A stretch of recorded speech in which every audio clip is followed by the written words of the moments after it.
आज हम class 9th के टेस्ट का क्वेश्चन सॉल्व कर देते हैं। ये अक्टूबर महीने का ये टेस्ट जो हुआ था उसी का ये सॉल्यूशन हम कर देते हैं। ये ऑब्जेक्टिव क्वेश्चन केवल आज हम करेंगे। ये क्लास 9th के अक्टूबर महीने का ये क्वेश्चन है। अक्टूबर महीने का ये मासिक परीक्षा है जिसका हम क्वेश्चन डिस्कस कर देते हैं। इसमें तो टोटल 30 ऑब्जेक्टिव है, जिस 30 ऑब्जेक्टिव को हम देख लेते हैं।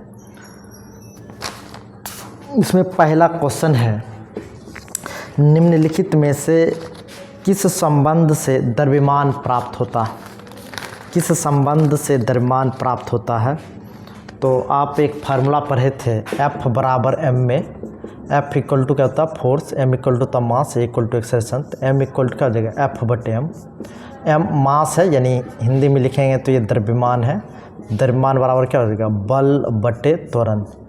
तो ये बल बटे त्वरण जो है ये द्रव्यमान देगा, जबकि वेग बटे त्वरण कोई और भौतिक राशि हो जाएगा, और दूरी बटे वेग ये भी संभव नहीं है। तो ये एक का जो सी नंबर ऑप्शंस है ये निश्चित रूप से सही होगा। तो चलिए 2 नंबर क्वेश्चन की अगर हम बात करें, दाब का एसआई मात्रक क्या है। तो दाब का एसआई मात्रक के बारे में बात करें तो ये दाब इज इक्वल टू क्या होगा, बल बटे क्षेत्रफल। तो दाब को अंग्रेजी में प्रेशर कहते हैं। प्रेशर इक्वल टू हो जाएगा फोर्स अपॉन एरिया। क्या हो जाएगा, फोर्स अपॉन एरिया। तो P equal to F upon A. तो P का अगर मात्रक देखें तो P दाब है, तो दाब का मात्रक क्या हो जाएगा, बल के लिए न्यूटन और नीचे क्षेत्रफल है, क्षेत्रफल के लिए मीटर स्क्वायर। इसी को न्यूटन पर मीटर स्क्वायर आप लिख सकते हैं। हालांकि इसी न्यूटन पर मीटर स्क्वायर को एक नया नाम पास्कल दिया जाता है, जिसको हम लोग पास्कल बोल सकते थे। तो 2 नंबर का जो क्वेश्चन है इसमें डी नंबर ऑप्शन करेक्ट आएगा। तो 3 नंबर के क्वेश्चन में कह रहा है, दाब, बल और क्षेत्रफल के बीच संबंध क्या होता है। संयोग से ऊपर हम लिखे ही इक्वेशन, तो दाब बराबर F बटे, यानी दाब बराबर बल बटे क्षेत्रफल। दाब बराबर क्या होता है, बल बटे क्षेत्रफल। तो दाब बराबर बल बटे क्षेत्रफल। तो ये क्या होगा, निश्चित रूप से दाब, बल और क्षेत्रफल के बीच संबंध है, दाब बराबर बल बटे क्षेत्रफल। ये 4 नंबर ऑप्शन की बात करते हैं। तो 4 नंबर ऑप्शंस में क्या है, हालांकि ये पास्कल के नियम में आप लोग को हम पढ़ाए थे। बंद द्रव के किसी भी भाग पर डाला गया दाब सभी दिशाओं में समान रूप से संचरित होता है, यह नियम कहा जाता है। तो निश्चित रूप से पास्कल्स का नियम ये कहता है, pressure transmitted in all directions without diminished. तो ये जो है पास्कल्स का लॉ है, pressure applied on any part of A close fluid is transmitted equally in all direction, this law is called pascal law. 4 number में ए में आ जाएगा pascal का नियम।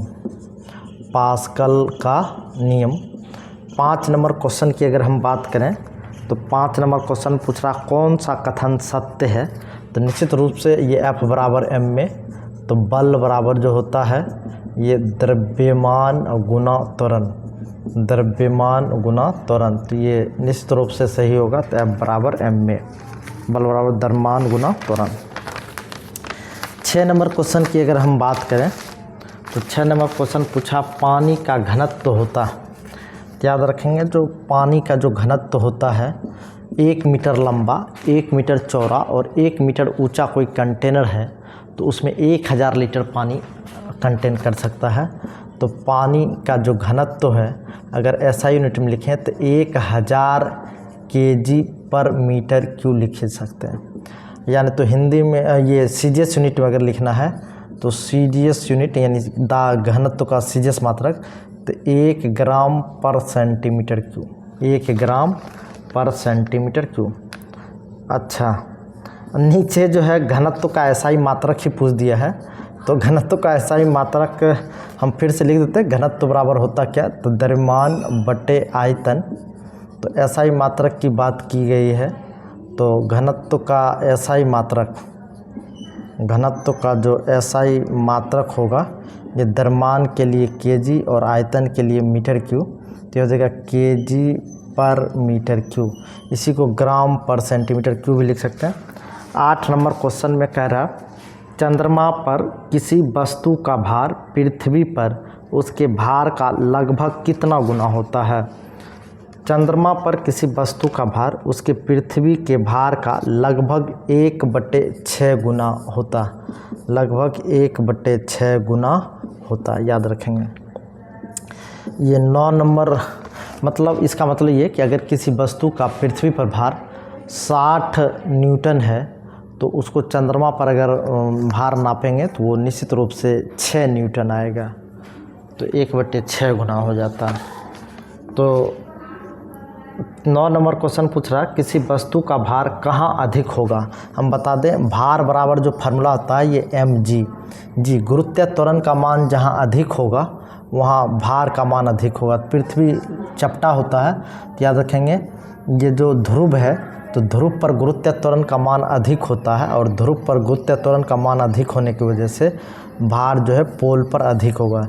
जी एट पोल मतलब acceleration due to gravity at pole, यानी ध्रुव पर जो गुरुत्व त्वरण है वो अधिक होगा, जिसकी वजह से गुरुत्व त्वरण अधिक होने की वजह से भार जो है ध्रुव पर अधिक होगा।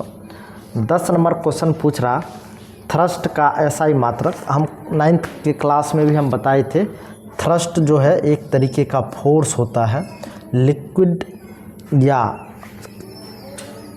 गैस कंबाइंड में के तो फ्लूइड के द्वारा जो प्रेशर एग्जर्ट होता है उसी को हम लोग प्रेशर, फ्लूइड के द्वारा जो फोर्स एग्जर्ट होता है उसी को हम लोग थ्रस्ट कहते हैं और इसका जो मात्रक है न्यूटन आ जाएगा। मात्रक क्या हो जाएगा न्यूटन। तो 10 का ए नंबर ऑप्शन करेक्ट आएगा, 10 का ये न्यूटन आपको करेक्ट आंसर आएगा। अब हम बात करते हैं 11 नंबर क्वेश्चन में। 11 नंबर क्वेश्चन पूछ रहा निम्नलिखित में से कौन चतुष्परमाणु अणु है, मतलब टेट्रा एटॉमिक मॉलिक्यूल्स की बात कर रहा है। तो 11 नंबर क्वेश्चन में टेट्रा एटॉमिक कौन है, यानी 4 परमाणु वाला कौन है, टेट्रा एटॉमिक मॉलिक्यूल्स कौन है। तो NO2 में 3 मतलब एटम्स हैं, SO3 में O3 मतलब ऑक्सीजन के 3 और सल्फर के टोटल 4, O2 में 2, O3 में 3। तो निश्चित रूप से B जो है, B नंबर में जो SO3 है ये चतुष्परमाणुक है, यानी टेट्रा एटॉमिक है। तो 12 नंबर क्वेश्चन पूछ रहा NH3 में नाइट्रोजन की संयोजकता कितनी होती है। तो NH3 में नाइट्रोजन की संयोजकता जो है ये 3 आएगा, नाइट्रोजन की संयोजकता 3, ये सी नंबर ऑप्शन आपको करेक्ट आएगा।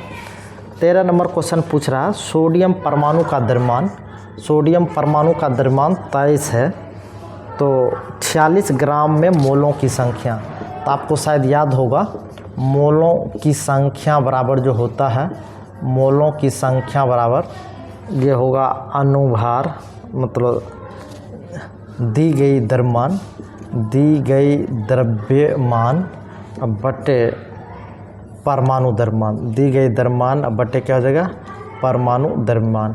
तो दी गई द्रव्यमान 46 है और परमाणु द्रव्यमान 23 है, तो ये निश्चित रूप से 2 मोल्स हो जाएगा, जो ए नंबर ऑप्शंस में करेक्ट आएगा, ए नंबर ऑप्शंस में करेक्ट आएगा।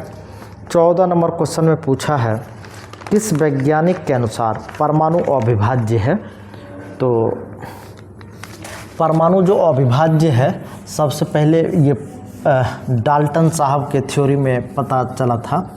तो डाल्टन इसमें सी नंबर ऑप्शंस में है, नहीं सॉरी डी नंबर ऑप्शंस में डाल्टन है। तो ये जो परमाणु अविभाज्य है, एटम इज इनडिविजिबल, ये सबसे पहले किसने कहा था। तो ये निश्चित रूप से डाल्टन साहब ने ही कहा था। तो अगला क्वेश्चन है निम्नलिखित में से एक परमाणु अणु के रूप में रहता है। एक परमाणु मतलब मोनो एटॉमिक मॉलिक्यूल्स, याद रखें क्लोरीन जो है डायटोमिक है, Cl2 के फॉर्म पाया जाता, सल्फर भी डायटोमिक फॉर्म पाया जाता, हाइड्रोजन भी अकेले एग्जिस्ट नहीं करता, H2 होता। लेकिन ये जो आर्गन है, आर्गन निश्चित रूप से ये मोनो एटॉमिक है, तो आर्गन आएगा इसका ऑप्शन। 16 नंबर में पूछा है सोडियम फास्फोट का अनुसूत्र। तो सोडियम फास्फोट, सोडियम की संयोजकता +1 होता, तो PO4 फॉस्फेट का संयोजकता ये -3, तो PO4, तो इसमें Na3PO4 आ जाएगा। सोडियम फास्फोट का सूत्र पूछ रहा है कौन सा सही है, तो निश्चित रूप से Na3PO4। इसमें पूछा निश्चित अनुपात के नियम का प्रतिपादन किसने किया था? Who propounded the law of definite proportions? तो ये प्राउस्ट साहब का ये लॉ है, ये प्राउस्ट, जेम्स प्राउस्ट इसका पूरा नाम है, ये प्राउस्ट साहब का लॉ है। तो ए नंबर ऑप्शन में निश्चित अनुपात का नियम, निश्चित अनुपात के नियम का प्रतिपादन किसने किया था? प्राउस्ट साहब ने किए थे। 18 नंबर क्वेश्चन की अगर हम बात करें तो CaCO3 में कैल्शियम की प्रतिशतता कितनी होगी? तो कैल्शियम की प्रतिशत मात्रा पर CaCO3 का अगर एटॉमिक मास अगर सबका कैलकुलेट करना चाहे, मोलिकुलर मास, तो कैल्शियम के लिए आ जाएगा 40, कार्बन के लिए 12, ऑक्सीजन के लिए 16 × 3, तो ये हो जाएगा 40 + 12 + 48, तो टोटल 48 12 60, 40 100। तो कैल्शियम की प्रतिशत मात्रा अगर हम देखना चाहें तो कैल्शियम की प्रतिशत मात्रा, तो कैल्शियम का परमाणु द्रव्यमान जो है वो 40, टोटल 100 × 100, तो ये निश्चित रूप से 40%, यानी बी नंबर ऑप्शन करेक्ट आएगा 18 में। 19 नंबर की अगर हम बात करें तो फास्फोरस की परमाणुकता, तो फास्फोरस की परमाणुकता जो है ये 4 आएगा। काशी गए शंकर प्रभु, कार्बन, सिलिकॉन, जर्मेनियम, तो इसमें पूछा फास्फोरस की परमाणुकता होती है, तो फास्फोरस की परमाणुकता एटॉमिसिटी P4, तो फास्फोरस की परमाणुकता इसमें से 4 आएगा, तो जो कि ऑप्शन नंबर डी है। 20 नंबर ऑप्शंस की अगर हम बात करें तो पूछा एक तत्व A की संयोजकता 4 है तो ऑक्साइड का सूत्र होगा, तो जिसकी संयोजकता 4 है वो CO2 हो जाएगा। जैसे कार्बन की भी संयोजकता 4 होता तो CO2, क्योंकि ऑक्सीजन की संयोजकता -2 है तो माइनस और प्लस, तो 2 दूना 4, तो CO2 यानी AO2 जिसकी संयोजकता 4 है तो उसका ऑक्साइड का फार्मूला क्या, तो AO2 आ जाएगा, AO2। 21 नंबर क्वेश्चन की अगर हम बात करें तो 21 नंबर पूछ रहा है भोजन में लौह खनिज की कमी से होने वाला रोग, तो ये दम्मा तो बिल्कुल भी नहीं, पायरिया ये विटामिन सी वगैरह कमी से होता है, ये भी नहीं, यकृत कैंसर ये बिल्कुल अलग चीज़ है। डी एनीमिया, हाँ एनीमिया जो है ANAEMIA, एनीमिया, ये एनीमिया निश्चित रूप से लौह तत्व की कमी के कारण होता है, खास करके लड़कियों में ये आयरन की गोली अलग से खिलाया जाता है। आपके स्वास्थ्य की मूल शर्त क्या है? स्वच्छ भोजन, जल एवं हवा, बिल्कुल सही बात है। संतुलित हवा, संतुलित आहार और व्यक्तिगत एवं घरेलू स्वच्छता, ऑल ऑफ दीज, इसमें ऑल ऑफ दीज आ जाएगा। ये मूल स्वास्थ्य की, आपके स्वास्थ्य की मूल शर्त क्या है? ये सब चीज़ होना चाहिए। स्वच्छ आहार एवं जल हवा होना चाहिए, संतुलित आहार भी होना चाहिए, व्यक्तिगत एवं घरेलू स्वच्छता भी होनी चाहिए। तो अब 23 नंबर क्वेश्चन की अगर हम बात करें तो निम्नलिखित में से कौन से जोड़ों को प्रभावित करता है? क्षय रोग, क्षय रोग निश्चित रूप से फेफड़े को प्रभावित करने वाला है, तो ये नहीं होगा। डायरिया, डायरिया छोटी आंत और बड़ी आंत और कॉलन को प्रभावित करता है, ये भी नहीं होगा। इसमें एक गठिया, हाँ तो गठिया जो है ये जोड़ को प्रभावित करता है। हेपेटाइटिस ये लीवर को परेशान कर मतलब प्रभावित करता है। तो 23 का जो है ये सी नंबर, जोड़ों को कौन प्रभावित करता है? Which disease affecting the joints, joint निश्चित आर्थराइटिस हो जाएगा, जो गठिया आप कह सकते हैं। 24 नंबर के क्वेश्चन में हीमोफीलिया निम्नलिखित में से किस श्रेणी के रोग हैं? तो ये अनुवांशिक रोग हैं, याद रखिएगा, ये जेनेटिक अनुवांशिक रोग, जो डी नंबर ऑप्शन में आएगा, अनुवांशिक रोग। 25 नंबर क्वेश्चन की अगर हम बात करें तो भीम का या जाइगेंटिज्म किस श्रेणी में आता है? तो ये हार्मोनल चेंजेज है, हार्मोन में गड़बड़ी होने के कारण पीयूष ग्रंथि ज़्यादा हार्मोन्स को रिलीज करने लगता है, जिसकी वजह से ये गड़बड़ी आता है। हार्मोन में गड़बड़ी होने की वजह से ये शरीर क्या होता है, भीमकाय हो जाता है। तो बी नंबर ऑप्शन 26, हार्मोन में गड़बड़ी होने के कारण रोग होता है। फिजियोथेरेपी द्वारा किस रोग की तीव्रता को कम किया जा सकता है? रेबीज बिल्कुल नहीं, हेपेटाइटिस बिल्कुल नहीं, एड्स भी नहीं।